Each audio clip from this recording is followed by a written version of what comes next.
لي صدري ويسر لي أمري واحلل عقدة من لساني يفقهوا قولي. الحمد لله وحده والصلاة والسلام على من لا نبي بعده وعلى آله وأصحابه الذين أوفوا عهده. أما بعد فأعوذ بالله من الشيطان الرجيم. بسم الله الرحمن الرحيم. إنما جزاء الذين يحاربون الله ورسوله ويسعون في الأرض فسادا أن يقتلوا أو يصلبوا أو تقطع أيديهم وأرجلهم من خلاف أو ينفوا من الأرض ذلك لهم خزي في الدنيا ولهم في الآخرة عذاب عظيم. صدق الله العظيم وصدق رسوله النبي الكريم الأمين. إن الله وملائكته يصلون على النبي يا أيها الذين آمنوا صلوا عليه وسلموا تسليما. الصلاة والسلام عليك يا سيدي يا رسول الله وعلى آلك وأصحابك يا حبيب الله. مولاي صل وسلم دائما أبدا على حبيبك خير الخلق كلهم منزه عن شريك في محاسنه فجوهر الحسن فيه غير منقاسم. محمد تاج رسل الله قاطبة محمد صادق الأقوال والكلم محمد ذكره روح لأنفسنا محمد شكره فرد على الأمم. رب صل وسلم دائما أبدا على حبيبك خير الخلق كلهم. اللہ تبارک و تعالی جل جلالہ وعم نوالہ واتم برہانہ وعظم شانہ وجل ذکرہ وعز اسمہ کی حمد و ثناء اور حضور سرور کائنات مفخر موجودات زینت بزم کائنات سید المرسلین خاتم النبیین احمد مجتبی جناب محمد مصطفیٰ صلی اللہ علیہ وآلہ واصحابہ وبارک وسلم کے دربار گوہر بار میں ہدیہ درود و سلام عرض کرنے کے بعد نہایت ہی معزز و محتشم سامعین حضرات، رب ذوالجلال کے فضل اور توفیق سے آج خطبہ جمعۃ المبارک کے موقع پر ہماری گفتگو کا موضوع ہے گستاخی رسول واجب القتل ہے قرآن مجید کی روشنی میں. میری دعا ہے خالق کائنات جل جلالہ ہم سب کو قرآن و سنت کا فہم عطا فرمائے اور قرآن و سنت کے ابلاغ و تبلیغ اور اس پر عمل کرنے کی توفیق عطا فرمائے. محرم الحرام کے موضوعات امیر المومنین خلیفہ دوم حضرت سیدنا فاروق اعظم رضی اللہ تعالی عنہ کی شہادت اور نواسہ رسول صلی اللہ علیہ وسلم جگر گوشہ بطول سید الشہداء حضرت سیدنا امام حسین رضی اللہ تعالی عنہ اور دیگر شہدائے کرب و بلا کی شہادت کے اس مہینہ میں ہم نے موضوعات کا جو شیڈول دیا ہے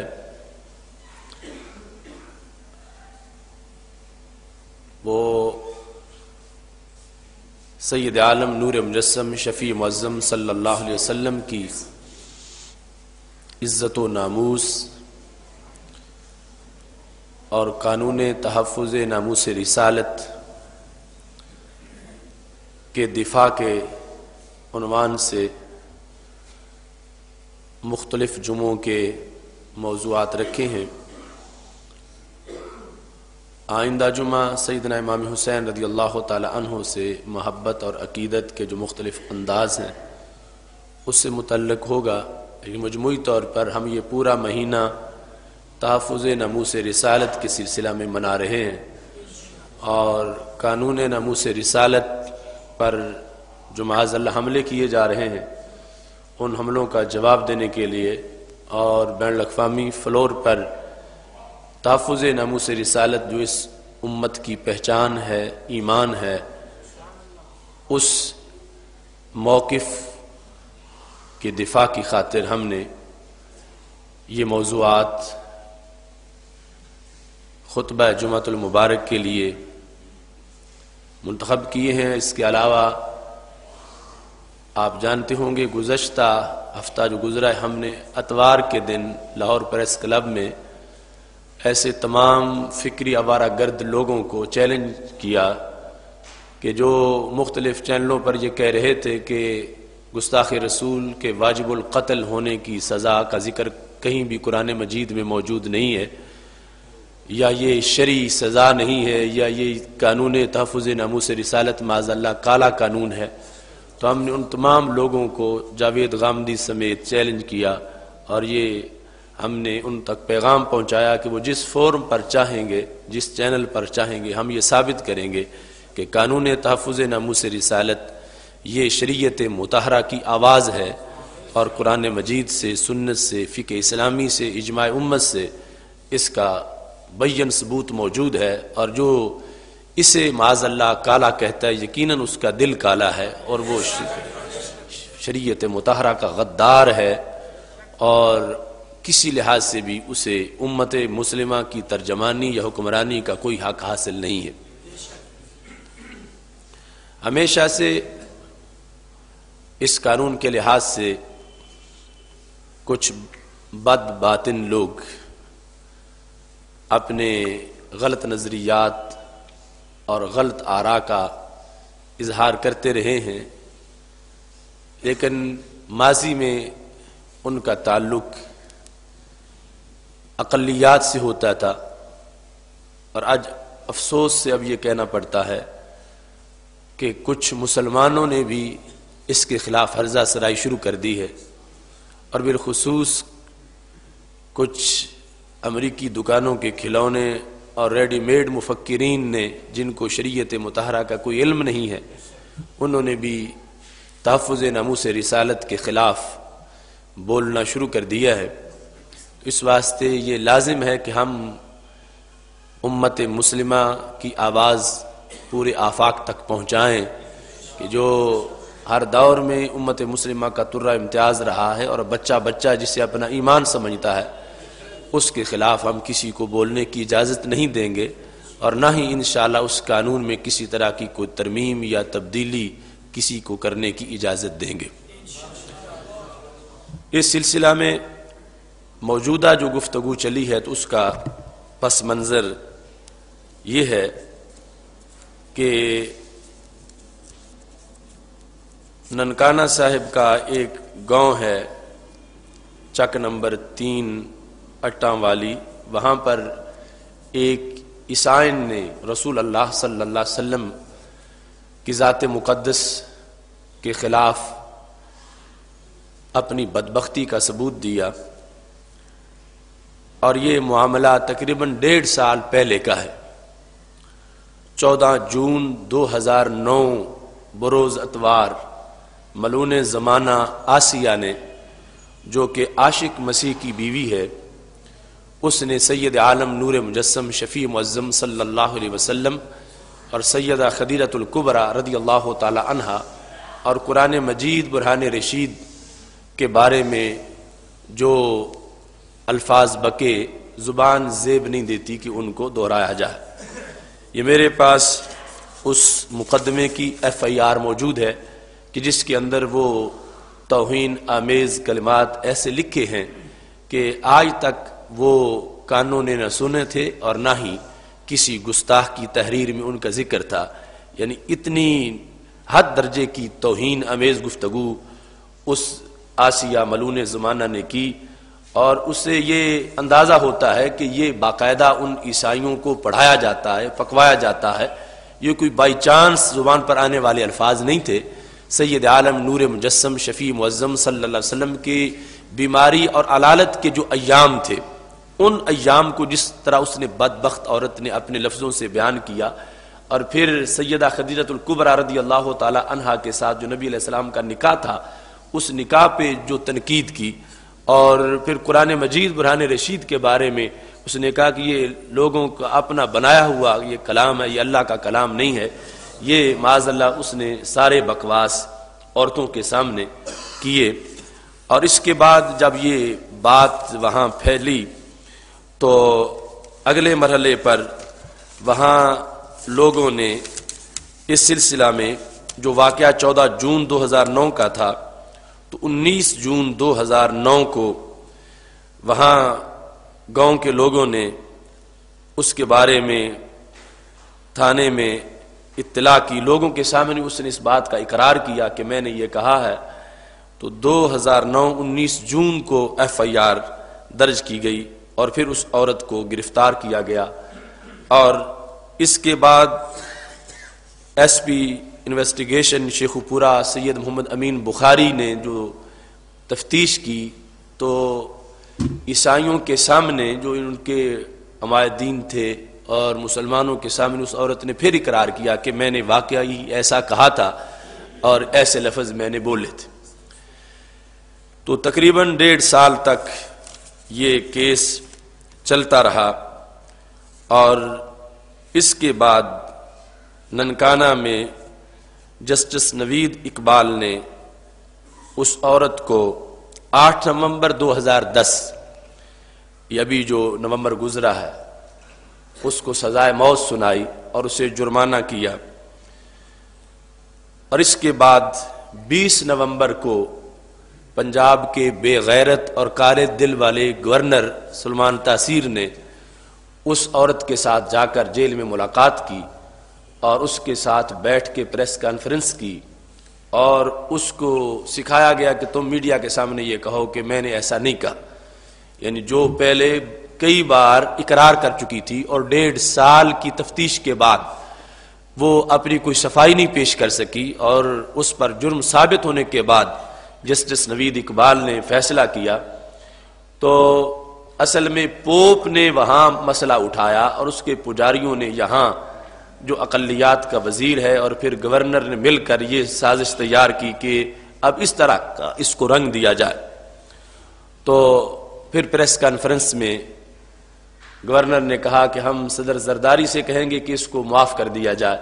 اور اس طرح کی صورتحال کو بنانے کی کوشش کی گئی۔ اب یہ کیس جو تھا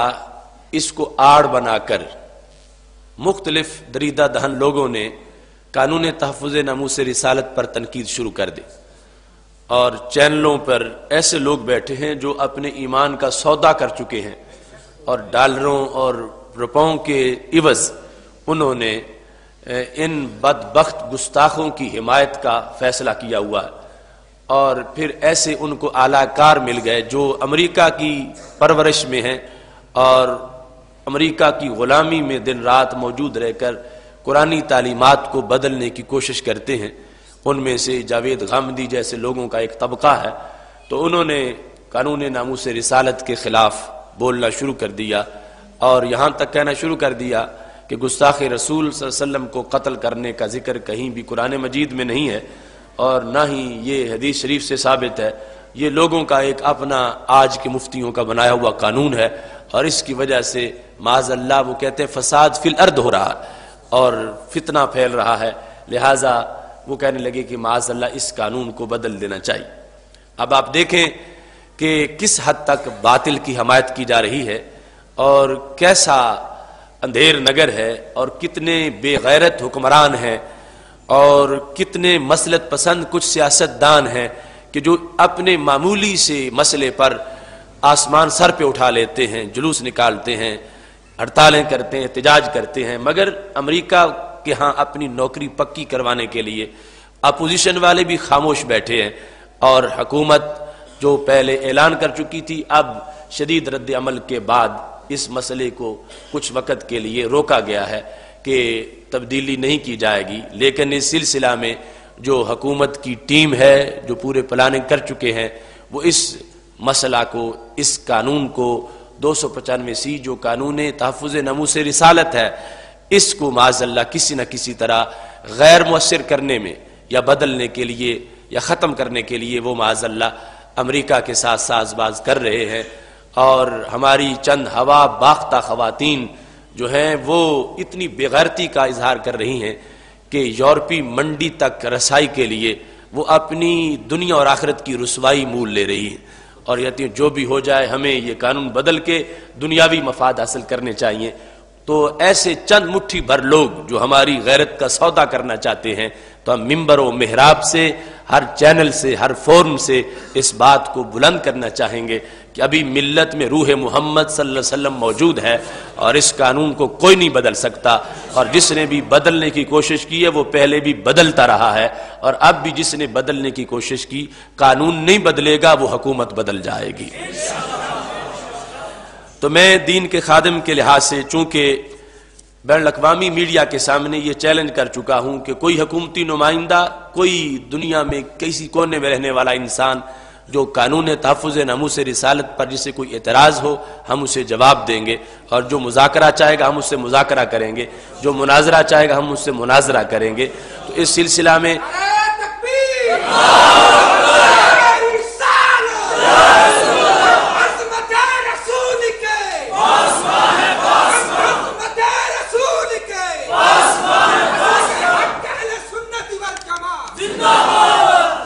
تو یہ اتوار کو ہم نے جامعہ نعیمیہ میں صرف مخصوص لوگ، قانون دان اور ٹی وی چینلوں کے اینکر اور دیگر ایسے لوگ جن کو مختلف تحفظات ہیں یا خدشات ہیں، ان سب کو بلا کر ان سے ایک مذاکرے کا اہتمام کیا ہے، اور اسی دوران اگر کوئی بھی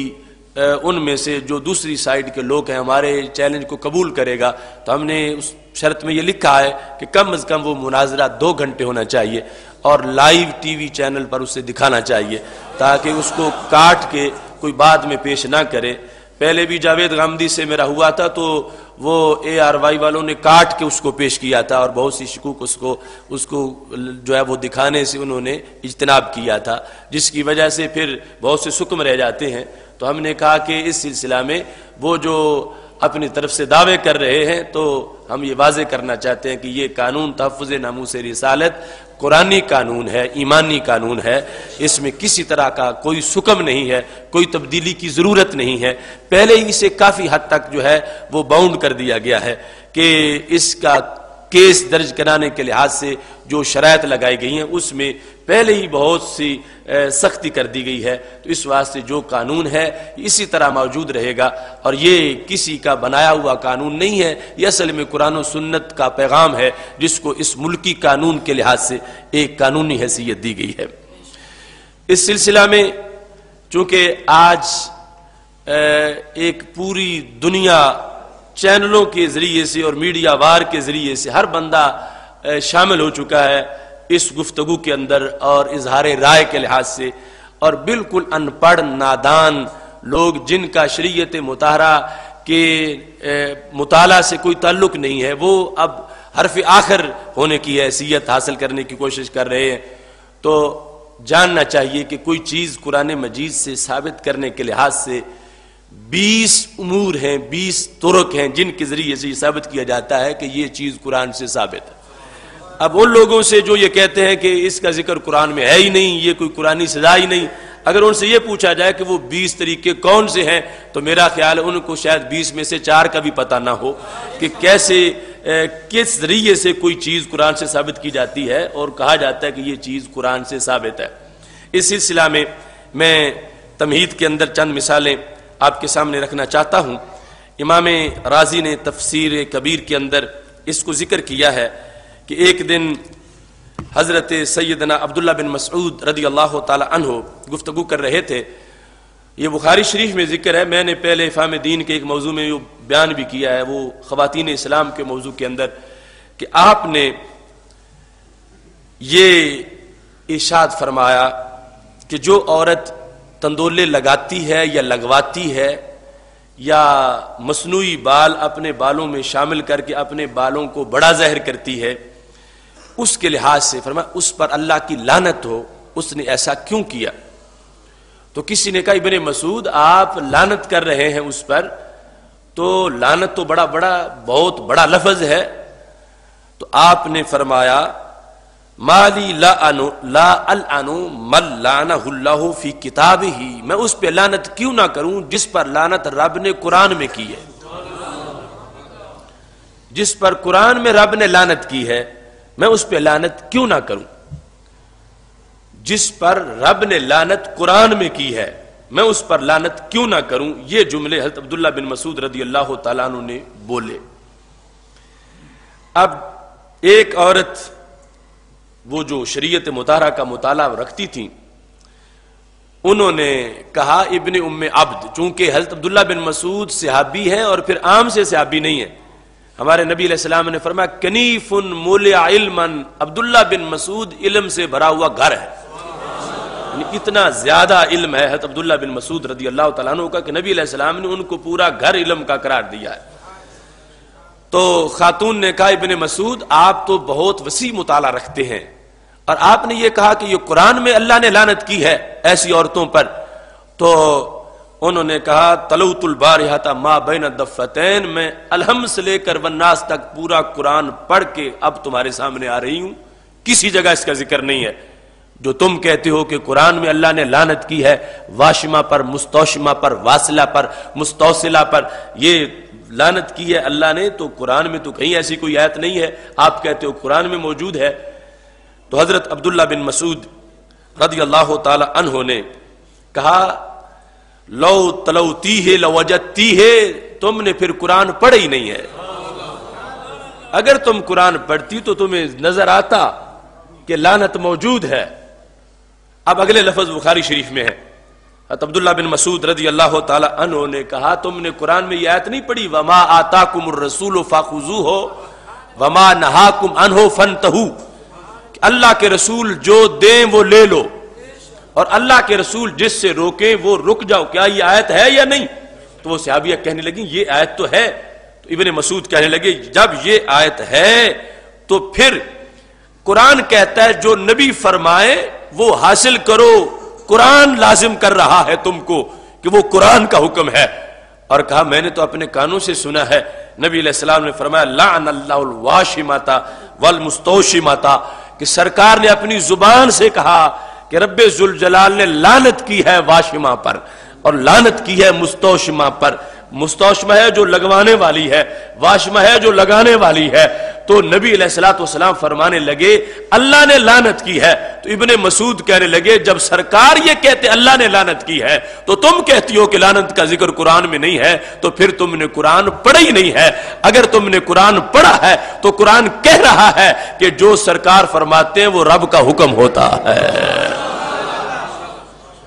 تو کہنے لگی نبی علیہ الصلوۃ والسلام جب فرمائے لعن اللہ، رب نے لعنت کی ہے، تو وما آتاکم الرسول فخذوہ یہ آیت کے مضمون میں شامل ہو گیا کہ رسول اللہ صلی اللہ علیہ وسلم نے جب ایسا بیان کیا کہ یہ تغییر خلق ہے، تخلیق کو بدلنا ہے، اس کو ناجائز قرار دیا گیا. تو سرکار دو عالم صلی اللہ علیہ وسلم نے جب یہ کہا رب نے لعنت کی ہے تو میرے نبی علیہ السلام کا یہ کہنا کہ رب نے لعنت کی ہے یہی اس بات کا قرآنی ذکر ہے کہ رب ذوالجلال ایسی عورتوں پہ لعنت کرنے والا ہے. تو اس خاتون نے پھر تسلیم کیا کہ وما آتاکم الرسول سے اور پھر اس حدیث سے جو مضمون ثابت ہوا تو تم سچے ہو جو کہہ رہے ہو کہ اللہ نے قرآن میں ایسی عورتوں پہ لعنت فرمائی ہے. دوسرے نمبر پر حضرت امام شافعی رحمۃ اللہ علیہ مسجد حرام میں بیٹھے تھے تو آپ کا دریائے علم جوش میں آ گیا تو فرمانے لگے حج کا موقع تھا لا تسألونی عن شیء الا اجیبکم اجبتکم فیہ من کتاب اللہ، جو مسئلہ بھی مجھ سے پوچھو گے میں قرآن سے جواب دوں گا. لا تسألونی عن شیء نکرہ تحت النفی ہے، کوئی بھی سوال پوچھو، کوئی بھی پوچھو میں اس کا جواب قرآن سے دوں گا. یہ ان کا علم بول رہا تھا. حضرت امام شافعی رحمۃ اللہ علیہ نے جب یہ کہا کہ قرآن سے میں جواب دوں گا تو ایک شخص نے کہا پاس آخر مسجد حرام تھی، علم کا زمانہ تھا، بڑے بڑے مفتیان تھے، بڑے بڑے محققین بیٹھے تھے، حج کا موقع تھا، پورے عالم اسلام کی کریم موجود تھی اور امام شافعی نے یہ چیلنج کر دیا کہ جو بھی مسئلہ یہاں مجھ سے پوچھو میں ابھی قرآن سے اس کا جواب دوں گا. تو ایک شخص نے کہا امام اب مجھے جواب دو، ما تقول فی المحرم اذا قتل الزنبور، اگر کوئی حالت احرام میں زنبور کو، بھیڑ کو، جس کو پنجابی میں ڈیمو کہتے ہیں، اگر کوئی حالت احرام میں اسے مارے، اب محرم کا کیا حکم ہے؟ اس پہ کیا لازم آئے گا؟ دم لازم آئے گا یا دم نہیں لازم آئے گا؟ یہ آپ ہمیں بیان کریں۔ اب عجیب صورتحال بن گئی، زنبور کا لفظ قرآن میں موجود نہیں، حکم کہاں سے آئے گا؟ کہا یہ تھا جو پوچھو گے میں قرآن سے ثابت کروں گا۔ تو حضرت امام شافعی رحمت اللہ علیہ نے جواب دیتے وقت فرمایا لا شیء علیہ، اس پہ کوئی شے نہیں ہے، یعنی اگر کسی نے حالت احرام میں بھیڑ کو مارا، زنبور کو مارا، اس پر کچھ بھی لازم نہیں آتا، نہ اس پر دم دینا ہے، نہ صدقہ کرنا ہے، نہ کوئی کفارہ ہے، اس پہ کوئی چیز بھی لازم نہیں آتی۔ جب آپ نے یہ جواب دیا تو سائل نے کہا این ھذا فی کتاب اللہ، بتاؤ کس آیت میں ہے؟ تم نے کہا تھا جو پوچھو گے تو میں قرآن سے جواب دوں گا، تو ہم نے مسئلہ پوچھا، تم نے جواب دیا کہ اس پر کچھ بھی لازم نہیں آتا، تو اس جواب کو ثابت کرو کہ قرآن مجید میں کہاں لکھا ہے۔ اب وقت کے امام شافعی اس مسئلے کو قرآن سے ثابت کرنے لگے ہیں، فرمانے لگے جو میں نے دعویٰ کیا سچا کیا، تو میں یہ مسئلہ تمہیں قرآن سے ثابت کر کے بتاتا ہوں۔ آپ نے پڑھا اللہ کا فرمان ہے وَمَا آتَاكُمُ الرَّسُولُ فَخُذُوهُ وَمَا نَهَاكُمْ عَنْهُ فَانْتَهُوا، کہ جو اللہ کے رسول صلی اللہ علیہ وسلم حکم دیں وہ حاصل کر لو، جو دیں وہ پکڑ لو، اور جس سے روکیں اس سے رک جاؤ۔ یہ آیت ہے قرآن کی۔ اب اللہ کے نبی علیہ السلام نے کیا دیا ہمیں؟ فرمایا میرے محبوب علیہ الصلوۃ والسلام کا فرمان ہے علیکم بسنتی و سنت الخلفاء الراشدین، کہ تم پر میری سنت بھی لازم ہے، میرے خلفاء راشدین کی سنت بھی لازم ہے۔ تو قرآن نے کہا بات مانو نبی علیہ السلام کی، تو نبی علیہ السلام نے فرمایا میری سنت بھی ہے، میرے خلفاء کی سنت بھی ہے، تم پر میری سنت بھی لازم ہے اور میرے خلفاء کی سنت بھی لازم ہے۔ یہ کہنے کے بعد کہا میں سند سے، میں نے فلاں سے سنا، فلاں نے فلاں سے سنا، انہوں نے حضرت عمر سے سنا۔ سیدنا حضرت عمر رضی اللہ تعالیٰ عنہ بیٹھے تھے، آپ سے پوچھا گیا اگر کوئی بندہ حالت احرام میں زنبور یعنی بھیڑ کو مارتا ہے تو اس کا حکم کیا ہے؟ تو حضرت عمر فاروق رضی اللہ تعالیٰ عنہ نے اس کا جواب دیتے ہوئے کہا لا شیء علیہ، اس پہ کچھ بھی لازم نہیں آتا۔ تو فرمایا میں نے قرآن سے ثابت کر دیا کہ اگر کوئی حالت احرام میں بھیڑ کو مارتا ہے تو اس پہ کوئی چیز لازم نہیں ہے۔ اب امام شافعی جیسا امام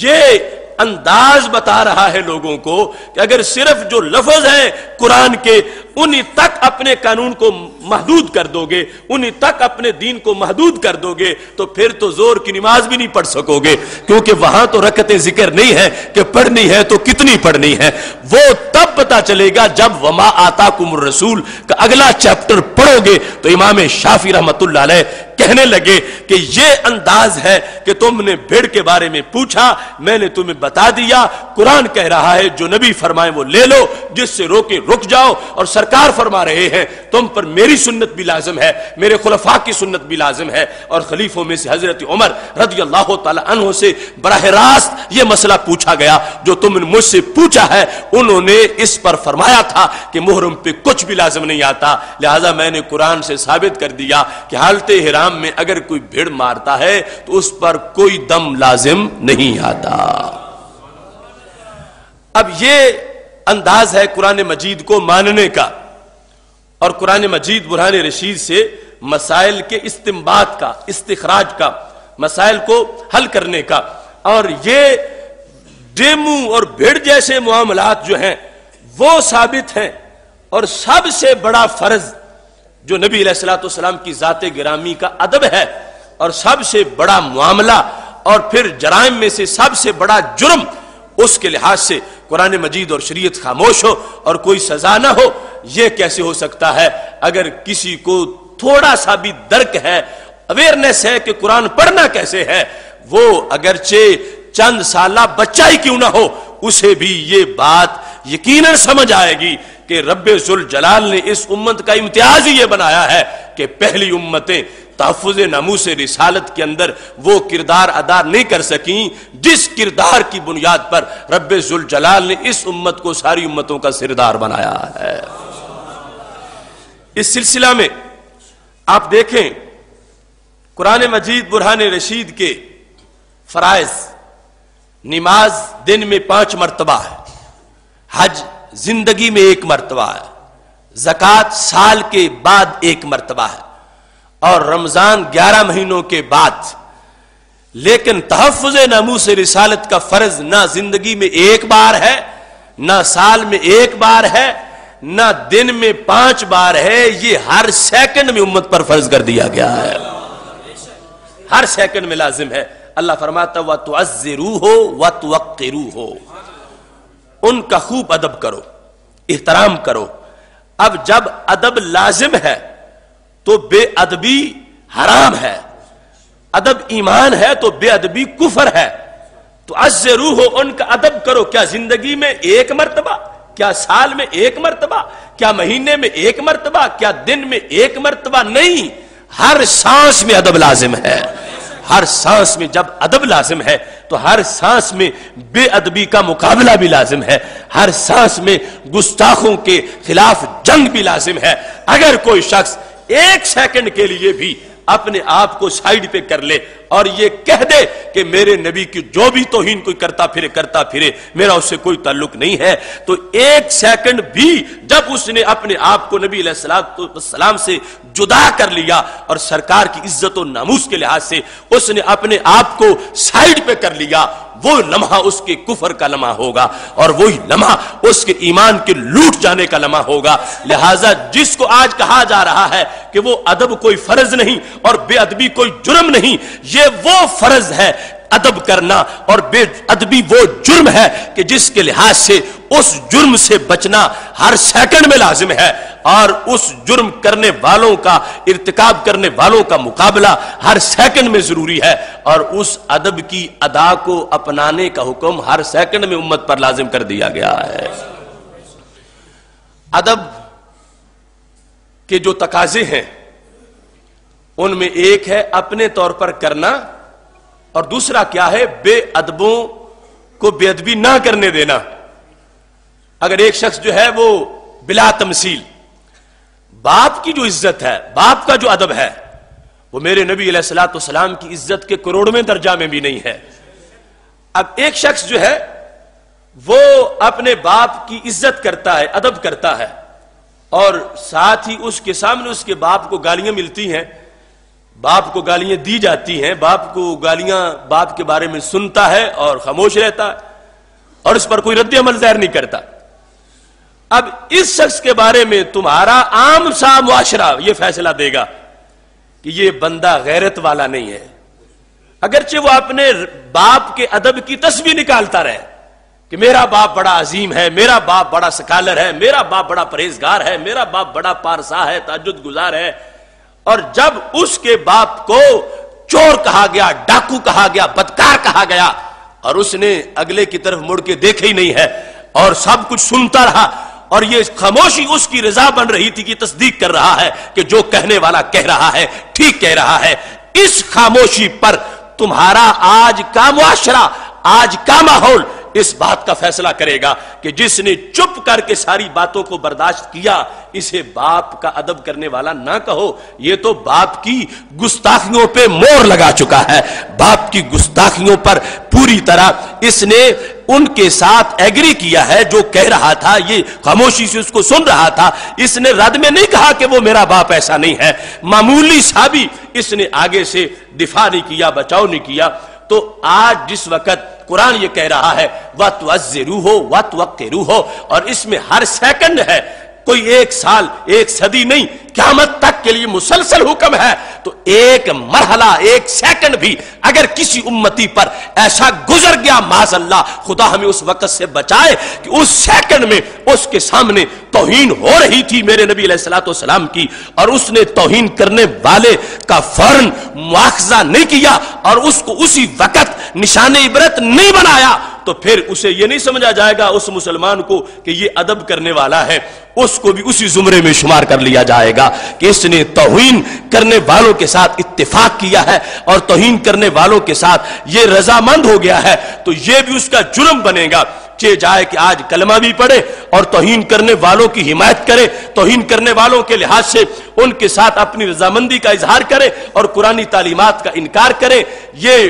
ہر آیت قرآن اول سے لے کر آخر تک پورا قرآن اس امر کو واضح کر رہا ہے کہ سید عالم نور مجسم شفیع معظم صلی اللہ علیہ وسلم کا ادب و احترام جب ہر گھڑی لازم ہے تو بے ادبی سے خود بچنا اور بے ادبی کرنے والوں کا مواخذہ کرنا بھی ہر گھڑی لازم ہے، ہر گھڑی فرض ہے، ہر لمحے کا فرض ہے۔ یہ کسی ایک آیت نہیں، الحم سے لے کر پورے والناس تک پورے قرآن کا یہ فیصلہ ہے۔ اس سلسلہ میں آپ پہلی امتوں کے لحاظ سے مزاج دیکھیں، قدرت اور فیصلے کیا تھے، اللہ کا حکم کیا تھا، اللہ کا فرمان کیا تھا۔ امتوں نے جب بھی اپنے نبیوں کے ساتھ گڑبڑ کی تو رب ذوالجلال نے کسی کو بھی زندہ نہیں چھوڑا۔ زمین دھنس گئی، بندر بن گئے، خنزیر بن گئے، عذاب آ گیا، بستیاں الٹ دی گئیں، یہاں تک کہ قرآن مجید میں تو یہ بھی ہے حضرت صالح علیہ السلام کی اونٹنی کی ٹانگوں کے جنہوں نے پٹھے کاٹے تھے اللہ نے انہیں بھی نہیں چھوڑا، رب نے ان کو عذاب دیا، مواخذہ ہوا۔ یعنی یہ لوگ جو آج ڈنڈورا پیٹتے انسانی حقوق کا رحمت اور رحمت للعالمین ہونے کے وصف کو جو غلط انداز میں تقریریں کرتے ہیں، ان کو اللہ تعالیٰ کے رحمان اور رحیم ہونے کا پتہ نہیں ہے۔ وہ رب جس سے بڑھ کر کسی کی رحمت نہیں، جو رحمان بھی ہے جو رحیم بھی ہے، جس وقت اس نے بھون ڈالا ان لوگوں کو جنہوں نے ایک پیغمبر کی اونٹنی کی بے ادبی کی تھی، تو کیا وہ رحمان نہیں رہا تھا اس وقت؟ رحمان تھا، رحیم تھا، اور یہ عذاب نازل کر کے اس نے کہا یہ امن عالم کے لیے ضروری ہے، باقی تب بچیں گے جب گستاخوں کو مارا جائے گا۔ تو رب ذوالجلال نے گستاخوں کے لیے عذاب نازل کیا، اور گستاخی کی وجہ سے ہر دور میں قانون قدرت یہی رہا کہ گستاخوں کو زندہ نہیں چھوڑا گیا، یہاں تک کہ نبیوں کی اونٹنیوں کے گستاخ بھی رب نے بھون ڈالے۔ اب میرے محبوب علیہ السلام کا جو معاملہ ہمارے آقا صلی اللہ علیہ وسلم، اس کے لحاظ سے یہ بخاری شریف، اس میں کتاب الوضو میں حدیث شریف موجود ہے جو مجموعی طور پر بخاری کے 6 مقامات پر آئی۔ اس کے اندر سید عالم نور مجسم شفیع معظم صلی اللہ علیہ وسلم کی ایک توہین کا ذکر ہے جو قریش مکہ نے کی، مگر وہ کچھ نہیں ہوا جو رب پہلے کرتا تھا۔ پہلے جس نے صالح علیہ السلام کی اونٹنی کی بے ادبی کی وہ بھی مارا گیا، اور ادھر کیا کچھ ہوا، کتنی توہین ہوئی، لیکن نہ زمین پھٹی نہ وہ بندر بنے۔ تو معاملہ کیا تھا؟ نہ تو رب کو کوئی کمزوری تھی، بلکہ رب قدرتوں والا ہے اور تھا اور ہے، ہمیشہ اس کی قدرتیں باقی ہیں، اور اس نے کہا ہوا تھا اپنے پیغمبر سے، یہ قرآن میں حکم ہے، انا کفیناک المستہزئین، میرے نبی جو تمہاری بے ادبی کرے گا تم نہ سوچنا بدلہ میں آپ لے لوں گا۔ انا کفیناک، ہم تجھے کافی ہیں، ہم تجھے کافی ہیں، المستہزئین، ان کے مقابلے میں جو تمہارا مذاق اڑاتے ہیں، ہم تجھے کافی ہیں۔ تو رب نے جب وعدہ کیا تھا بدلہ میں لوں گا، تو پھر کیوں نہیں بھونا ان کو جو نبی علیہ الصلوۃ والسلام کی توہین کر رہے تھے؟ توہین کا انداز بخاری شریف میں کتاب الوضو کے اندر یہ حدیث شریف جو حدیث نمبر 240 لکھا ہے کہ رسول اللہ صلی اللہ علیہ وسلم کانا یصلی عند البیت، بیت اللہ کے پاس نماز پڑھ رہے تھے، وابو جال واصحاب لہ جلوس، ابو جال اور اس کے چمچے بیٹھے ہوئے تھے کعبہ شریف کے پاس۔ اذ قال بعضهم لبعض ایکم یجیء بصلاۃ جزور بنی فلان فیدعو علی ظہر محمد صلی اللہ علیہ وسلم اذا سجد۔ ایک بدبخت بولا، امیہ بن خلف، اس نے کہا کون ہے جو فلاں محلے میں اونٹنی کسی نے ذبح کیا اور اس کی بچے دانی پڑی ہوئی ہے، کون ہے جو وہ گندگی اٹھا کے لے آئے اور جب یہ محمد صلی اللہ علیہ وسلم سجدے میں جائیں تو ان کی پشت پر کندھوں کے درمیان رکھ دے۔ بدبختوں کو کیسی توہین کی سوچی۔ فقام اشقل قوم، سب سے جو بدبخت تھا چوٹی کا، عقبہ بن ابی معیط، اس نے کہا میں لے آتا ہوں۔ نبی علیہ الصلوۃ والسلام نماز پڑھ رہے ہیں اور ادھر بدبخت پلاننگ کر رہے ہیں توہین کی۔ اب رب تو سب کو دیکھ رہا ہے۔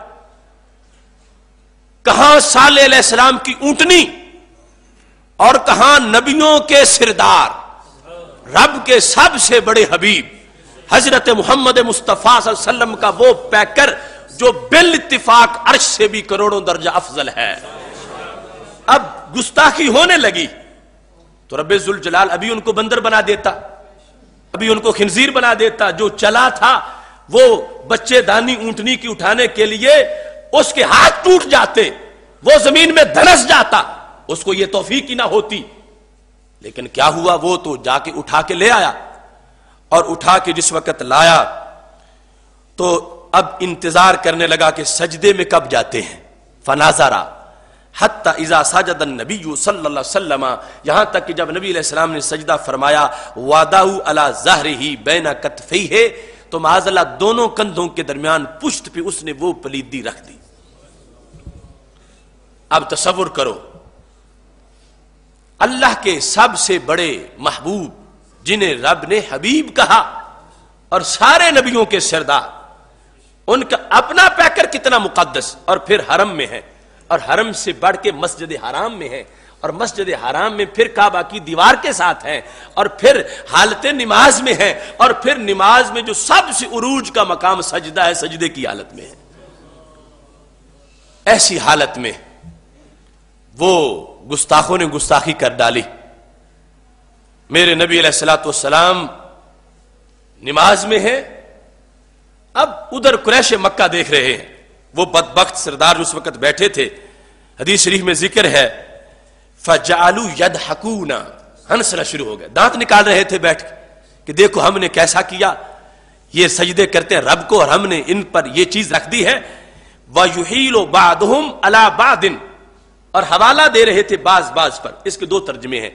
ایک یہ کہہ رہا تھا اس نے کیا، دوسرا کہتا اس نے کیا، تیسرا کہتا اس نے ایسا کیا۔ جو بیٹھے ہوئے تھے وہاں پر عتبہ، شیبہ، ابو جال اور یہ عقبہ بن ابی معیط اور امیہ بن خلف، یعنی مذاق اڑایا ہوا ہے۔ دوسرا کیا ہے، ہنس کے ایک دوسرے پہ گرتے جا رہے تھے، جس وقت شدید ہنسی اور بہت زیادہ کوئی مذاق کر رہا۔ یحیلو بعضہم علی بعض، یہ کرتوت کر کے ابو جال دوسروں پہ گر رہا تھا، وہ اس پہ گر رہے تھے، ٹھٹھا مذاق اڑ رہا تھا۔ اب کیا حرکت ہے ان کی، کعبۃ اللہ کے پاس نبی علیہ السلام حالت نماز میں ہیں، وہ توہین کر کے معاذ اللہ دانت نکال رہے ہیں، ہنس رہے ہیں، اور اللہ کی قدرت دیکھ رہی ہے۔ کیوں نہ زمین پھٹ گئی، کیوں نہ وہ لوگ بندر و خنزیر بنے جو رب پہلے بناتا رہا، وہ تو اب بھی کامل قدرتوں والا ہے، اور پیار بھی سب سے بڑھ کے اس ذات کے ساتھ ہے، اور ان کو سارے نبیوں کا امام بنایا ہے۔ میرے نبی علیہ الصلوۃ والسلام نے نماز پوری کی، نماز پوری کرنے کے بعد میرے محبوب علیہ السلام نے فرمایا اللہم علیک بقریش، میرے رب ان کو سنبھال لے، علیک بقریش، ان کو سبق سکھانا میرے رب تیرے ذمہ کرم پر ہے،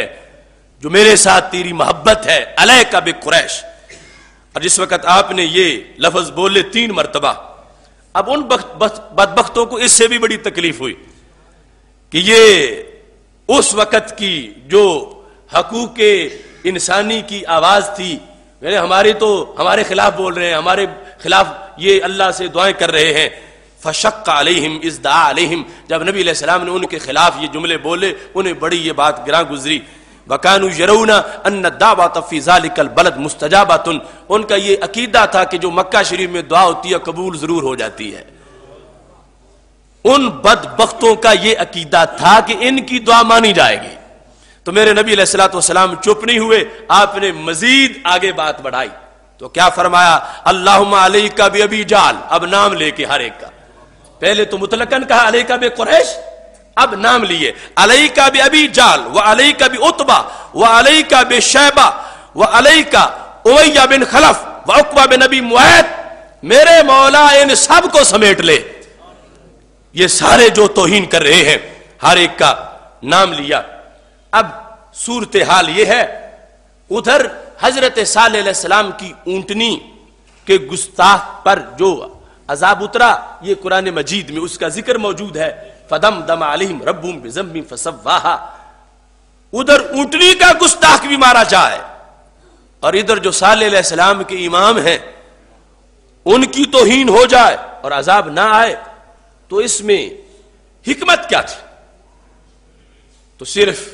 ایک معاملہ تھا جس کو لفظوں سے، تعبیرات سے، متعدد طریقوں سے بیان کیا جا سکتا، سوائے اس کے اور کچھ نہ تھا۔ میرا رب یہ واضح کرنا چاہتا تھا اب عذاب اتار کے نبیوں کے ساتھ تعاون کرنے کا زمانہ ختم ہو گیا۔ یہ اس وقت تھا جب امتیں کمزور ہوتی تھیں، جب نبیوں کے دیوانوں کی پاور تھوڑی تھی، جب نبیوں کے عاشق جو ہیں ان کے عشق کا وہ عروج نہ تھا۔ فرمایا اب وہ محبوب آئے ہیں کہ جن کے غلام گستاخوں سے بدلہ خود لیں گے۔ اب عذاب اتار کے گستاخوں کو بندر بنانے میں، گستاخوں کو بھون دینے میں، آگ سے گستاخوں کی زمینیں دھنسا دینے میں اب وہ معاملہ نہیں رہا۔ اب عاشقوں کو لذت تب آئے گی جب ہاتھوں سے گستاخوں کے سر اتاریں گے۔ تو رب ذوالجلال نے وہ پہلا نظام بدلا، نیا نظام جو آخری امت اور سردار امت کا تھا اس کی طرف اشارہ کر دیا۔ ابھی کچھ وقت ہی گزرا تھا،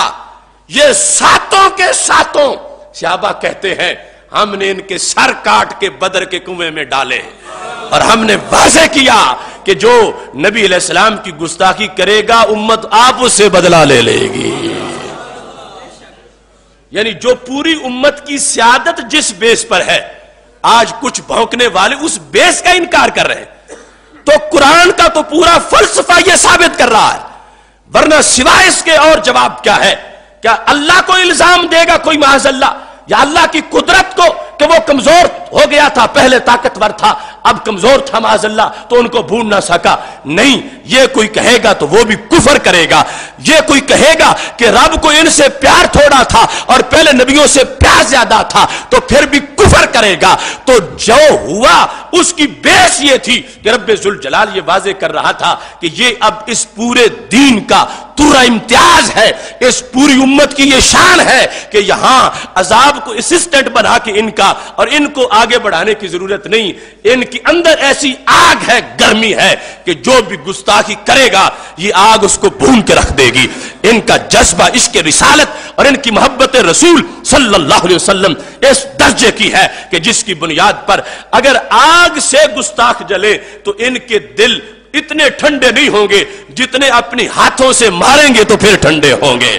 اس بنیاد پر بدر کے کافروں کو اللہ چاہتا تو گھر مار دیتا، چاہتا تو رستے میں مار دیتا، چاہتا تو بدر میں ان کو سلا دیتا، لیکن رب ذوالجلال نے ان کو فری ہینڈ دے کر صحابہ کے سامنے کھڑا کیا، اور صحابہ نے اپنی تلواروں سے جب ان کو مارا تو پھر سینے ٹھنڈے ہوئے کہ جو کل تک گستاخیاں کرتے تھے ہم نے ان کے سر کاٹ کے گستاخیوں کا بدلہ لے لیا ہے۔ اس واسطے اگر تھوڑی سی بھی دانش زندہ ہے انسان کی اور اس کا ضمیر حی ہے تو اسے کوئی شک نہیں کہ یہ سزا قرآنی ہے یا نہیں، اسے یقین ہے کہ یہ پورے دین کی روح ہے۔ کوئی ایک آیت، کوئی ایک جز، کوئی ایک نص اس کے لحاظ سے نہیں، یہ پورے دین کا خلاصہ ہے اور اس پوری امت کا ترہ امتیاز ہے کہ رب ذوالجلال نے اپنا قانون بدل دیا جو پہلے رائج تھا۔ پہلے انبیاء علیہ السلام کے لیے عذاب اترا اور جب بھی قوم بگڑی وہ جو کچھ کرتی رہی بہت عذاب ٹالا گیا، لیکن جس وقت وہ توہین رسالت کرتی گئی کسی امت کو نہیں چھوڑا گیا۔ یہ ریکارڈ پر ہے، ہر آیت کا پس منظر دیکھ لو، جب توہین کی پیغمبروں کی امتوں نے اللہ نے اسی وقت عذاب نازل کر دیا، لیکن یہاں پر خالق کائنات جل جلالہ نے عذاب اس طرح نازل نہیں کیا، ان عاشقوں کو گستاخوں کا عذاب بنا دیا ہے۔ ان کے ذریعے سے رب ذوالجلال نے ان کو ختم کیا ہے اور کرواتا جا رہا ہے۔ اس بیس پر اس پوری امت اور دین کا جو نچوڑ اور خلاصہ ہے وہ یہ ہے کہ گستاخ رسول صلی اللہ علیہ وسلم زندہ نہیں رہے گا، اللہ اس امت کے ہاتھوں گستاخوں کے سر اتروائے گا۔ فرمایا انا کفیناک المستہزئین، کافی میں ہوں مستہزئین کے مقابلے میں، میرے محبوب جو تمہاری توہین کرے گا میں کافی ہوں، میں اس سے بدلہ لوں گا۔ اور اس کافی ہونے میں جب رب ذوالجلال نے یہ اعلان کر دیا تب اس کا یہ مطلب نہیں تھا کہ امت کہے جب رب کافی ہے تو پھر ہمارا تو اس سلسلے میں کردار ہی نہیں ہے، اللہ نے اپنے ذمہ لے لیا۔ فرمایا انا کفیناک المستہزئین، کافی میں ہوں مستہزئین کے مقابلے میں، میرے محبوب جو تمہاری توہین کرے گا میں کافی ہوں، میں اس سے بدلہ لوں گا۔ اور اس کافی ہونے میں جب رب ذوالجلال نے یہ اعلان کر دیا تب اس کا یہ مطلب نہیں تھا کہ امت کہے جب رب کافی ہے تو پھر ہمارا تو اس سلسلے میں کردار ہی نہیں ہے، اللہ نے اپنے ذمہ لے لیا۔ اگر کوئی یہ مطلب لے تو پرلے درجے کا احمق اور بے وقوف اور حکمت قرآن سے بے خبر ہے۔ رب تو یہ ثابت کرنا چاہتا ہے کہ میں بتاؤں گا کہ یہ امت کتنی عظیم امت ہے، ذمے میں لیتا ہوں، کام ان سے کروا دیتا ہوں۔ انا نحن نزلنا الذکر وانا لہ لحافظون، رب نے کہا قرآن ہم نے نازل کیا اور حفاظت بھی ہم ہی کریں گے، وانا لہ لحافظون، ہم ہی حافظ ہیں۔ تو اگر وہ سوچ جو آج اجاگر کی جا رہی ہے کہ رب جو چاہے گا کر لے گا، ہمیں اس سلسلہ میں بالکل چپ کر جانا چاہیے، تو پھر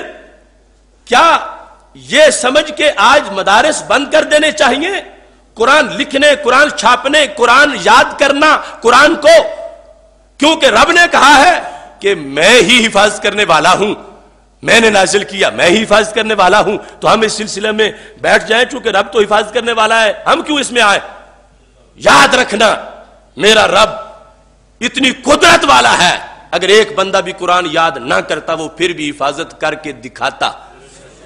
مگر اس نے نظام کیا بنایا ہے؟ اس نے ایک ایک شہر میں ہزاروں حافظ بنا دیے ہیں۔ اب وہ حفاظت کر رہے ہیں قرآن کی، کون ہے جو بدلے گا سینوں سے؟ جو کچھ بھی کوئی کر لے قرآن نہیں مٹے گا۔ پوری دنیا پر ریکارڈ ہے 10 صفحے کا رسالہ، دنیا میں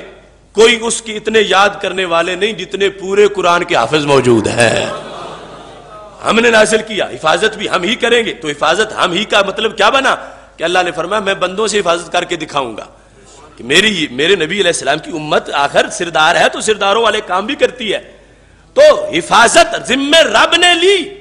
اور کروائی کس سے؟ اپنے بندوں سے، محبوب کے غلاموں سے۔ تو میں ان پڑھوں کو، جاہلوں کو، میڈیا کے بنائے ہوئے مفکروں کو یہ بتانا چاہتا ہوں کہ پورا قرآن اعلان کر رہا ہے حفاظت ذمہ لی رب نے کہ نبی تمہارے گستاخوں سے بدلہ میں لوں گا، مگر واضح کر دیا کہ امت سردار ہے، خود بدلے لے کے دکھا دے گی۔ انا کفیناک المستہزئین، ہم کافی ہیں، کہا ہم نے نازل کیا، ہم حفاظت کریں گے، اور پھر فضل بیان کیا، عظمت بیان کی حافظوں کی کہ میرے بندے، میرے محبوب کے غلام قرآن حفظ کریں، اور یہ آگے پتا چلے کہ بلا وجہ سردار نہیں، کام سرداروں والے کرتی ہے۔ تو جیسے رب کا اپنے آپ کو کہنا حافظ میں ہوں، اس کے ہوتے ہوئے حکم ہے بندوں کو کوئی حفاظت کرے، ایسے رب ذوالجلال کا یہ کہنا کہ بدلہ میں لوں گا، یہ اس بات کی دلیل ہے کہ رب ذوالجلال فرما رہا ہے جس نے کل مجھ سے بخشش کا تاج لینا ہے وہ جو ذمہ میں نے لیا ہے وہ کام کرتا رہے۔ میں نے کہا ہے کہ گستاخی نہیں ہونے دوں گا، جو گستاخی کرے گا اس سے بدلہ میں آپ لوں گا، یہ میں نے پیغام اپنے بندوں کو دے دیا ہے۔ اور جو کل گستاخ کو مارنے والا ہوگا، رب ذوالجلال نے آیت میں نازل کر دیا، وہ چھوٹا نہیں ہے، اس نے تو میرے والی ڈیوٹی پوری کر دی ہے۔ انا کفیناک المستہزئین، کافی ہم ہیں، کافی ہم ہیں۔ اور یہاں سے ان کافی والوں کا جنازہ بھی نکل گیا جو کہتے تھے کہ رب کے کافی ہونے کا مطلب یہ ہوتا ہے کہ اللہ کے کسی بندے کی کوئی ضرورت نہیں ہے۔ اب کافی یہ ہے، رب کہتا ہے کافی میں ہوں،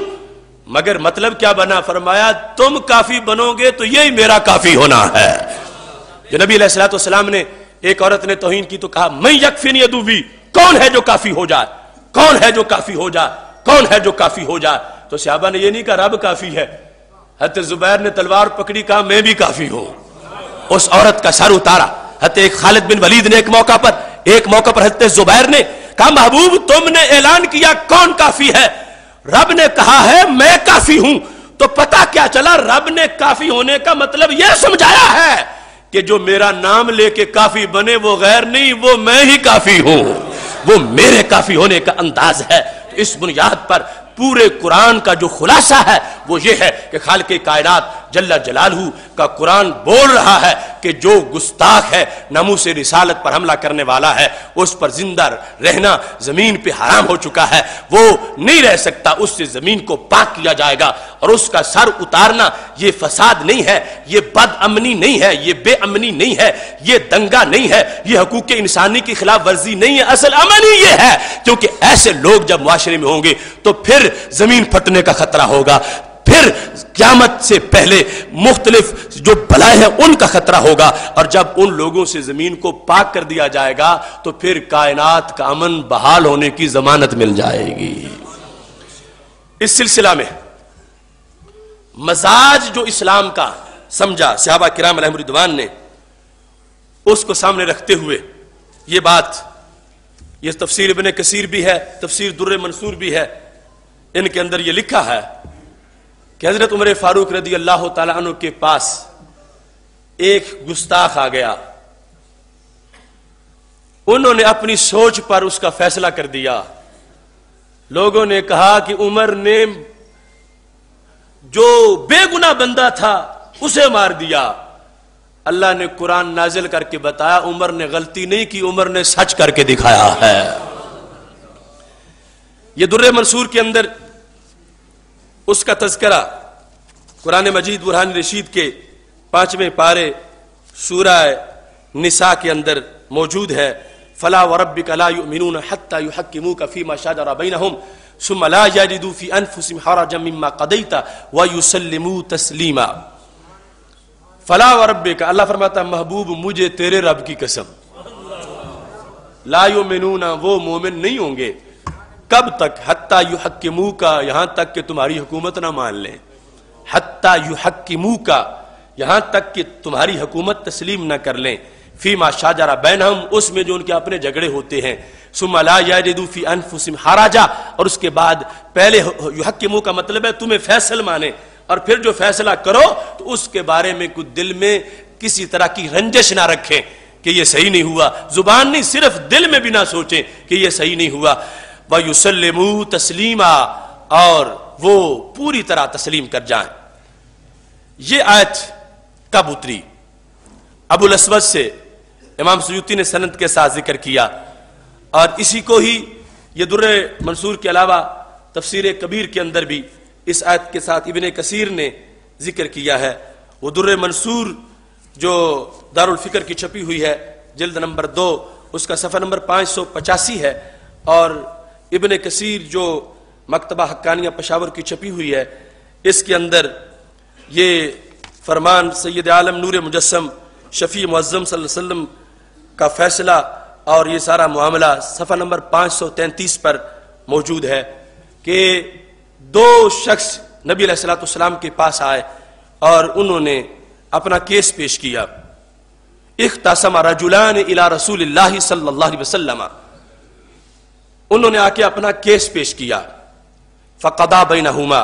تو نبی علیہ السلام نے فیصلہ کر دیا۔ فقال الذی قضی علیہ، تو جس کے خلاف فیصلہ ہوا تھا اس نے کہا کہ ہمیں پھر عمر کی عدالت میں بھیج دو۔ اس روایت میں جو موجود ہے، ردنا الی عمر بن الخطاب، فقال رسول اللہ صلی اللہ علیہ وسلم نعم، کہنے لگے ہمیں پھر عمر کے دربار پہ بھیجو، وہ وہاں سے فیصلہ کرواتا۔ سرکار نے فرمایا کروا لو، کروانا ہے تو۔ انطلقا الی عمر، تو گئے دونوں حضرت عمر رضی اللہ تعالیٰ عنہ کے پاس۔ فلما اتیا عمر قال الرجل یا ابن الخطاب قضا لی رسول اللہ صلی اللہ علیہ وسلم علی ھذا، تو جس کے حق میں ہوا تھا اس نے کہا عمر یہ سن لو کہ فیصلہ ہمارا پہلے تم سے نبی علیہ السلام فرما چکے ہیں اور میرے حق میں فیصلہ ہوا ہے۔ اور اب یہ جو جس کے خلاف ہوا ہے یہ کہتا ہے میں نے عمر سے کروانا ہے، تو اس واسطے ہم آپ کے پاس آ گئے ہیں۔ اب حضرت عمر کا ایمان دیکھو اور ان کی شان دیکھو اور امت کا امتحان دیکھو اور قیامت تک کے لیے عظمت کا نشان دیکھو۔ بات صرف اتنی ہوئی ہے، جس کے خلاف ہوا اس نے کوئی بک بک نہیں کیا کہ عمر کے سامنے کہ میرے خلاف فیصلہ ہو گیا، نبی سوچتے نہیں ہے معاذ اللہ ایسے فیصلہ کر دیا، ایسی کوئی بات اس نے کوئی لفظ نہیں بولا۔ جس کے حق میں ہوا اس نے اتنا کہا کہ میرے حق میں ہوا ہے، سرکار دو عالم صلی اللہ علیہ وسلم نے کیا ہے میرے حق میں، اور پھر یہ کہتا تھا عمر کے پاس چلتے ہیں، صرف اتنی بات ہوئی ہے۔ اب گستاخی کب بنتی ہے، گستاخی کیا ہوتی ہے، گستاخی کتنی ہوتی ہے اور کتنی گستاخی پہ سر قلم ہوتا ہے، وہ سب یہاں سے سمجھ لو۔ حضرت عمر رضی اللہ تعالیٰ عنہ نے صرف یہ جملہ سنا کہ فیصلہ میرے نبی علیہ السلام نے کیا تھا اور یہ پھر میرے پاس آ گئے۔ آپ نے فرمایا مکانکما حتی اخرج الیکما، بس بیٹھو میں آ رہا ہوں۔ مکانکما، جہاں ہو نا یہیں بیٹھے رہو، نہ مدعی سے نہ مدعا علیہ سے کوئی گواہ، کوئی مسئلہ، کوئی باس، کوئی آگے مطالبے، کچھ بھی نہیں۔ مکانکما، بس یہیں بیٹھے رہو، حتی اخرج الیکما، میں آ جاتا ہوں، فاقضی بینکما، تمہارا فیصلہ کر دیتا ہوں، تم یہیں بیٹھو، بس میں اندر سے ہو کے آ رہا ہوں۔ حضرت عمر رضی اللہ تعالی عنہ فخرج الیہما مشتملا علی سیفہ، نکلے تو ہاتھ میں تلوار موجود تھی۔ آج 1.5 سال تک بھی ٹرائل ہوا، موقع دیا گیا صفائی کا، سب کچھ ہوا، پھر بھی نادان کہتے ہیں ظلم ہو رہا ہے اس بکواس کرنے والی ملعون عورت پر، جس نے جملے ایسے بولے، FIR میرے سامنے پڑی ہے کہ ایک جہل بندہ بھی سنے تو سینے کو آگ لگ جائے۔ حضرت عمر رضی اللہ تعالی عنہ نے صرف اتنا سنا کہ یہ بندہ، اس کا فیصلہ ہوا تھا، سرکار نے کیا تھا اور یہ پھر میرے پاس آ گیا ہے۔ اس نے یہ نہیں کہا کہ مجھے وہ پسند نہیں، اس نے یہ نہیں کہا کہ فیصلہ صحیح نہیں ہوا، اس نے یہ نہیں کہا کہ مجھ پہ ظلم ہوا، وہ چپ بیٹھا ہے۔ صرف دوسرے نے کہا کہ فیصلہ ہوا ہے ہمارا، میرے حق میں ہوا ہے، یہ کہتا ہے پھر کروا لیتے ہیں، ہم آ گئے ہیں۔ تو عمر نے کہا بس بیٹھے رہو۔ اندر سے نکلے تو تلوار ہاتھ میں تھی اور اب کوئی بات نہیں کی۔ فضرب الذی قال ردنا الی عمر، آپ نے نکلتے ہی اس مدعا علیہ کا سر کاٹ دیا کہ جس کے خلاف فیصلہ ہوا تھا۔ حضرت سیدنا عمر رضی اللہ تعالی عنہ، لو کان بعدی نبی لکان عمر، نبی علیہ السلام نے فرمایا اگر میرے بعد کوئی نبی ہونا ہوتا تو عمر نبی ہوتے، پر ہر امت کا ایک محدث ہوتا ہے، محدث صاحب الہام۔ ان یکو فی امتی احد فانہ عمر، اگر میری امت میں کوئی محدث ہے تو وہ عمر فاروق، یعنی جس کو زیادہ الہام ہوتے ہیں، جو تجویز دیں تو قرآن کی آیت اتر جائے، وہ عمر جو دین سمجھنے میں اتنے فارورڈ، اس قدر تیز، اتنے ایڈوانس، جن کی سوچ اتنی واضح کے مطابق۔ اب انہوں نے مسئلہ تھا جان کا، تو تقاضے تو اس وقت بھی تھے۔ آج لوگ ہمیں کہتے ہیں کہ ادھر اس کی جان نکلنی ہے اور تم فتوے دے رہے ہو کہ واجب القتل ہے۔ اب حضرت عمر پر کیا لازم نہیں بنتا تھا بظاہر کہ ان کو بٹھا کے پہلے نبی علیہ السلام کے پاس جاتے کہ یا رسول اللہ صلی اللہ علیہ وسلم، اگر آپ کے فیصلے کے بعد کوئی بندہ پھر کہے کہ میں نے فیصلہ کروانا ہے، یہ گستاخی ہے یا نہیں؟ اگر ہے تو سزا کیا ہے؟ یہ سب پوچھنے کی ضرورت تھی۔ وہ عمر جانتے تھے کہ چوری کی سزا کی آیت ہے جدا، وہ عمر جانتے تھے کہ قذف کی سزا کی آیت ہے، وہ عمر جانتے تھے کہ زنا کی سزا کی آیت ہے۔ اس عمر نے ضرورت کیوں نہ محسوس کی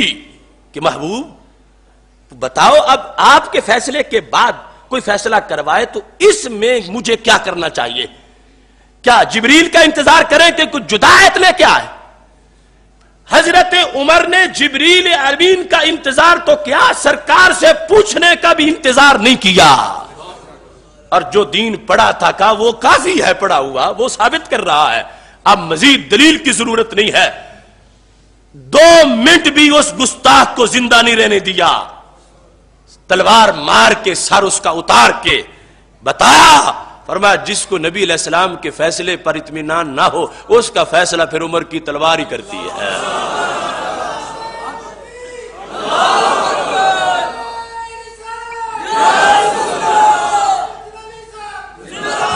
میرا ایقان 100% یہ کہتا ہے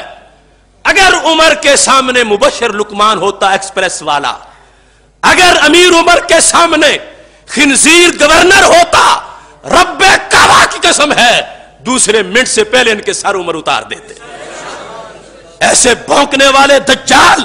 جن کو خبر نہیں کہ کس ذات کے بارے کا معاملہ ہے اور حساس کتنا ہے، اور یہاں پر تقاضے کیا ہے۔ سیدنا عمر رضی اللہ تعالی عنہ نے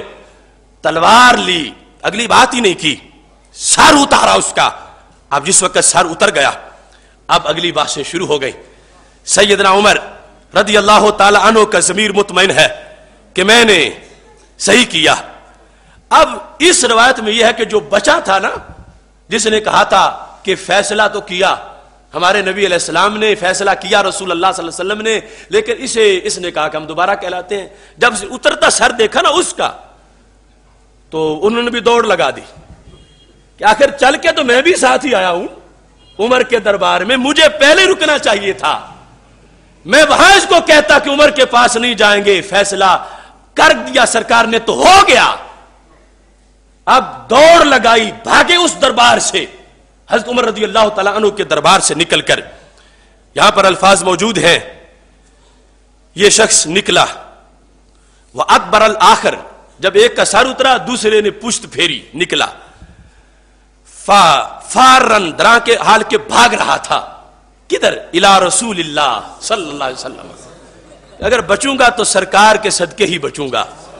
یعنی اگرچہ ان کا جرم نہیں تھا ایسا کہ سر اتارا جاتا، ورنہ عمر دیر نہ لگاتے، بھاگنے نہ دیتے۔ عمر سے بھاگ کے جانا کوئی عام بات نہیں، وہاں تو شیطان کی بھی چیخیں نکلتی ہیں، تو اس میں گنجائش تھی تو یہ بھاگا۔ اب جس وقت یہ بھاگ کے گئے تو جاتے کا یا رسول اللہ صلی اللہ علیہ وسلم قاتل عمر واللہ صاحبی، وہ جس کے کیس کا مسئلہ تھا، جس کے خلاف فیصلہ ہوا تھا، عمر نے تو اس کو قتل کر دیا ہے اور میں جان بچا کے بھاگ کے آیا ہوں۔ ولولا انی عجزتہ لقتلنی، مجھے لگ رہا تھا کہ اگر دوڑ میں بھی نہ لگاتا تو سر میرا بھی اتر جاتا۔ لولا انی عجزتہ لقتلنی، اگر میں ان کو عاجز نہ بنا دیتا، میں بہت جلد نکل آیا ہوں، اپنے گمان میں یہ کہہ رہے تھے اگر میں تھوڑا بھی ٹھہرتا تو سر میرا بھی اترتا، اگر میں ان کو عاجز نہ بنا دیتا کہ میں تو بھاگ آیا ہوں، وہ اب آپ کے دربار میں پہنچ گیا ہوں، میرا بھی سر اترتا، عمر نے تو اس کا سر اتار دیا ہے۔ اب جس وقت یہ بات ہو گئی، فقال رسول اللہ صلی اللہ علیہ وسلم، اب معاملہ آ گیا اس مقتول کے ورثاء کا۔ انہوں نے کہا اللہ کے نبی، عمر نے مومن مارا، مومن کو شہید کر دیا، مومن کو، کلمہ گو تھا، تو عمر سے قصاص تو لو، اگر قصاص نہیں تو دیت تو ہونی چاہیے۔ عمر نے مومن کو کیوں مارا؟ محبوب تمہارا دربار انصاف کا ہے، ہمیں انصاف ملنا چاہیے۔ عمر نے ایک مومن کو شہید کر دیا۔ جس وقت وہ ورثاء آ کے اپنا یہ محدود محتاط انداز میں احتجاج ریکارڈ کروا رہے تھے، نبی علیہ الصلوۃ والسلام کے پاس ادھر سے جبریل امین آ گئے۔ تو جبریل امین آئے اور کہا فلا وربک، محبوب سنو، رب قسم اٹھا کے کہہ رہا ہے، فلا وربک، محبوب مجھے تیرے رب کی قسم۔ رب یہ نہیں کہتا کہ مجھے اپنی قسم، اس مقام پہ کہتا محبوب مجھے تیرے رب کی قسم۔ لا یؤمنون حتی یحکموک، صرف کلمہ پڑھے تو مومن بن جائے؟ جو تمہارا فیصلہ نہ مانے وہ مومن کب ہوتا ہے؟ تو عمر نے مومن کو نہیں مارا، عمر نے گستاخ کو مارا ہے۔ اس واسطے عمر سے بدلہ نہیں لیا جائے گا، کوئی قصاص نہیں ہوگا، عمر نے تو حق کیا ہے۔ اب یہ قرآن نہیں تو اور کیا ہے؟ گستاخ رسول کی سزا۔ حضرت عمر رضی اللہ تعالی عنہ نے جو تلوار چلا کے دی ہے، رائج ہوئی ہے، نافذ ہوئی ہے، قبول ہوئی ہے، صرف زمین کے ایوانوں پر ہی نہیں، عرش بری پر بھی منظور ہوئی ہے۔ جبریل علیہ السلام پیغام لے کے آئے ہیں اور بتایا ہے کہ یہ شخص جو ہے اس کو ایماندار نہ کہو، عمر نے کوئی جرم نہیں کیا، اس کا جو حرکت تھی، جو کرتوت تھا، جو اس نے دھندا کیا ہے، اس کی وجہ سے عمر فاروق پر الزام مت دو۔ عمر کی تلوار نے جو فیصلہ کیا ہے وہ سچا فیصلہ کیا ہے۔ تو یہ حقیقت ہے، قرآن مجید برہان رشید نے اس کو واضح کیا۔ اور بطور خاص اختصار چونکہ ملحوظ خاطر ہے اور یہ موضوع پورا مہینہ اگلے موضوع کے بعد بھی انشاءاللہ چلتا رہے گا، یہاں پر نص قرآنی کے لحاظ سے دیکھو خالق کائنات جل جلالہ کا فرمان جو چھٹے پارے میں موجود ہے۔ رب ذوالجلال نے فرمایا ہے کتبنا علی بنی اسرائیل انہ من قاتل نفسا بغیر نفس او فساد فی الارض فکأنما قاتل الناس جمیعا، جس نے کسی جان کو بغیر قصاص کے، یعنی اس نے قتل نہیں کیا تھا کسی کو، اس کو قتل کر دیا، یا فساد فی الارض کے بغیر کسی نے کسی کو اگر قتل کر دیا تو فکأنما قاتل الناس جمیعا، اس نے ایک کو قتل نہیں کیا، گویا کہ اس نے سب کو قتل کر دیا۔ یعنی وہ مجرم ہے جو جرم کے بغیر کسی کو قتل کر دے، اور پھر ایک کا قتل، اس کا اثرات اس کے سارے زمانے پہ پڑتے ہیں۔ یہاں ومن احیاها فکأنما احیا الناس جمیعا، جس نے ایک کو زندہ کیا، اس کی زندگی میں معاون بنا، گویا کہ اس نے سب جہان کے لیے یہ کام کیا۔ یہ ذکر کرتے کرتے رب ذوالجلال نے فرمایا انما جزاء الذین یحاربون اللہ ورسولہ، بے شک جزا ان لوگوں کی، جزا بمعنی سزا، کن کی؟ جو جنگ کرتے ہیں اللہ سے اور اللہ تعالیٰ کے رسول صلی اللہ علیہ وسلم سے، وَيَسْعَوْنَ فِي الْأَرْضِ فَسَادًا، اور زمین میں فساد پھیلاتے ہیں، ان کی جزا کیا ہے؟ اَن يُقَتَّلُوا، انہیں خوب قتل کیا جائے، اور يُسَلَّبُوا، ان کو پھانسی پہ چڑھا دیا جائے، اور تُقَطَّعَ أَيْدِيهِمْ وَأَرْجُلُهُم مِّن خِلَافٍ، ان کے الٹے ہاتھ پاؤں کاٹ دیے جائیں، اور يُنفَوْا مِنَ الْأَرْضِ، یا ان کو زمین سے نکال دیا جائے۔ یہ جو کہ پیچھے جرائم مختلف ہیں، اس لحاظ سے ان کی سزا بھی مختلف ہے۔ تو یہ قرآنی آیت بول رہی ہے کہ جو بندہ فساد فی الارض کا مرتکب ہوتا ہے، اس بندے کو لٹکا دیا جائے پھانسی پر، اس کو قتل کر دیا جائے۔ اب فساد فی الارض کا اولین فرض جو سند سے ثابت ہے کہ جو بندہ ڈاکے ڈالتا ہے، ڈاکو بن جاتا ہے، رستے میں رات کو لوگوں کو لوٹتا ہے، وہ فساد فی الارض کر رہا ہے۔ تو میں پوچھتا ہوں جو مال کا ڈاکو ہو